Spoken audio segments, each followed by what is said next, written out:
बहुत समय पहले रामपुर नाम का एक छोटा और खुशहाल गांव था। उस गांव में एक बुढ़िया रहती थी जिसका नाम था शांता। शांता बुढ़िया उम्र से भले ही बूढ़ी थी, लेकिन उनकी अक्ल का लोहा पूरा गांव मानता था।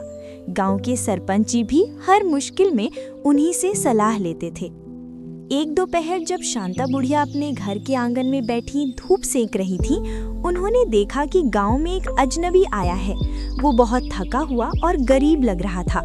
उसने गांव के सरपंच जी और 2-4 लोगों को रोककर कहा, मैं कई दिनों से भूखा हूँ, क्या मुझे थोड़ा काम या खाना मिल सकता है?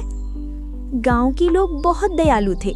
उन्होंने उसे खाना खिलाया और रहने के लिए एक झोपड़ी दे दी। लेकिन शांता बुढ़िया ने उस आदमी को गौर से देखा। बुढ़िया को उसकी आंखों में भूख नहीं बल्कि लालच दिखाई दिया। वो आदमी काम करने के बहाने गांव के हर घर को बड़ी गहराई से घूर रहा था, मानो कुछ कीमती चीज ढूंढ रहा हो। अगली सुबह पूरे गांव में हाहाकार मच गया। गांव के जमींदार के घर से सोने के सिक्कों की एक पोटली गायब थी। सबका शक तुरंत उस नए अजनबी पर गया। सरपंच जी ने उसे पकड़ लिया, लेकिन वो आदमी जोर जोर से रोने लगा। मैंने चोरी नहीं की, मैं गरीब हूँ, इसलिए आप लोग मुझ पर इल्जाम लगा रहे हैं।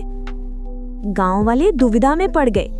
तभी शांता बुढ़िया अपनी लाठी टेकती हुई वहां आई। रुको, शांता बुढ़िया ने कहा, चोर का पता मैं लगाऊंगी। शांता बुढ़िया ने सरपंच से कहा, गांव के मंदिर से वो बड़ा सा पीतल का घड़ा ले आओ। घड़ा लाया गया। बुढ़िया ने उस घड़े पर हाथ फेरा और बोली, ये कोई आम घड़ा नहीं है, ये चोर पकड़ घड़ा है। जो भी असली चोर होगा वो जैसे ही इस घड़े को छुएगा, घड़ा जोर जोर से आवाज करने लगेगा। फिर बुढ़िया ने उस घड़े को एक अंधेरी कोठरी में रखवा दिया और हुक्म दिया, अब गांव के सभी लोग एक एक करके इस कोठरी में जाएंगे और घड़े को छूकर बाहर आएंगे। जिसने चोरी की है वो पकड़ा जाएगा। पहले सरपंच ही गए, छूकर बाहर आए, घड़ा नहीं बजा। फिर जमींदार गए, घड़ा नहीं बजा। गांव के बाकी लोग भी गए, कोई आवाज नहीं हुई। आखिर में उस अजनबी की बारी आई। वो बहुत डरा हुआ था।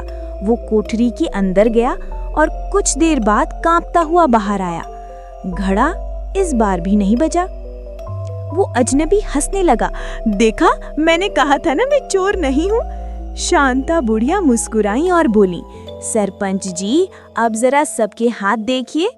सबने अपने हाथ आगे किए। सरपंच जी, जमींदार और बाकी सब गांव वालों के हाथ काले थे, क्योंकि शांता बुढ़िया ने चालाकी से घड़े पर कालिक पोत दी थी। लेकिन जब उस अजनबी ने अपने हाथ दिखाए तो उसके हाथ एकदम साफ थे। शांता बुढ़िया ने जोर से कहा, पकड़ो इसे, यही चोर है। इसने पकड़े जाने के डर से घड़े को छुआ ही नहीं। चोर बुढ़िया की चतुराई के आगे हार गया।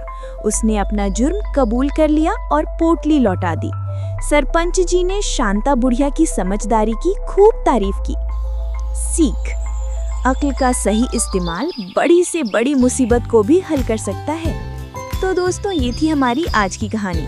अगर आपको ये वीडियो अच्छा लगा तो इसे लाइक और अपने दोस्तों के साथ शेयर करना ना भूलें। अब मिलते हैं एक नई कहानी के साथ अगली वीडियो में। और हाँ, चैनल को सब्सक्राइब करना बिल्कुल मत भूलना और घंटी भी दबा देना, ताकि जब भी मैं कोई नई कहानी अपलोड करूं तो वो सबसे पहले आप तक पहुंचे।